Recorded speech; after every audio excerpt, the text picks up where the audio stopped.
Mes bien chers frères, comme plus d'un infidèle, apprenant de nous que Dieu est né selon la chair, insulte notre croyance et parvient à inquiéter les personnes simples, il est nécessaire de confondre les uns et de rassurer les autres, afin que ceux-ci ne se laissent plus ébranler par les discours de gens insensés, et que de grossières railleries ne jettent plus le trouble dans leur âme. Il arrive souvent que les enfants rient lorsque nous agitons les affaires les plus sérieuses, ce qui est une preuve, non de la bassesse des objets que l'on traite, mais de la folie de ceux qui rient.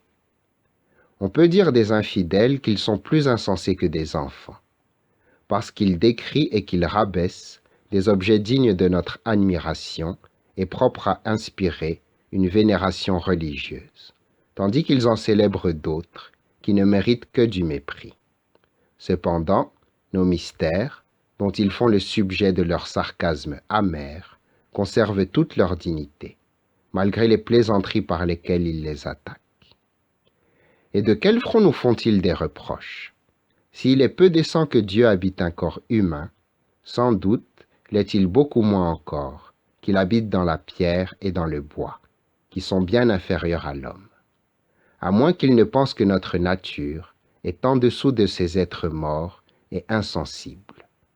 Ils ne craignent pas, eux et plusieurs hérétiques, d'enfermer la divinité dans les animaux les plus vils, les chiens, les chats et dans les matières les plus ignobles. Pour nous, incapables de rien soutenir de pareil, nous disons seulement que Jésus-Christ a pris dans le sein d'une vierge une chair pure, sainte, irrépréhensible, inaccessible au péché, et qu'il l'a prise pour réparer l'homme, qu'il avait formé de ses mains. Quel tort, je vous prie, quelle tâche pourrait faire à la splendeur de Dieu notre chair dont il s'est revêtu? Ne voyez-vous pas que même le soleil, dont l'éclat frappe nos yeux, est corruptible par nature? Que dis-je, le soleil, la terre, la mer, et toutes choses perceptibles à nos sens, n'ont rien de solide ni de permanent. C'est ce que nous apprend saint Paul.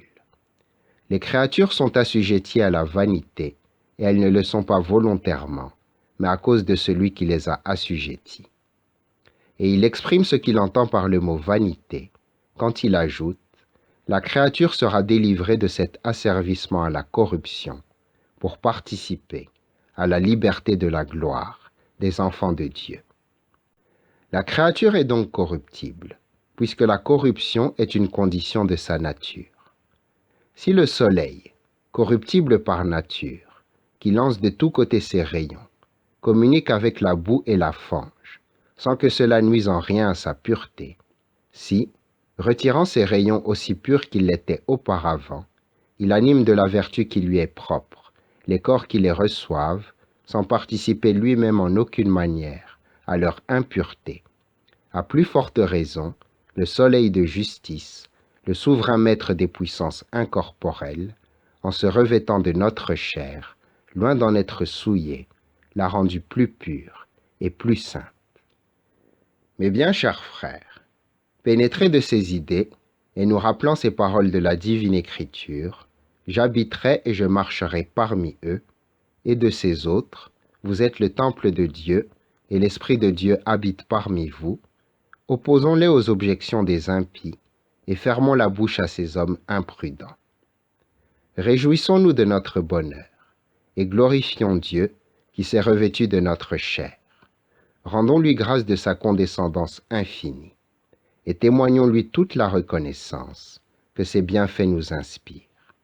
Amen.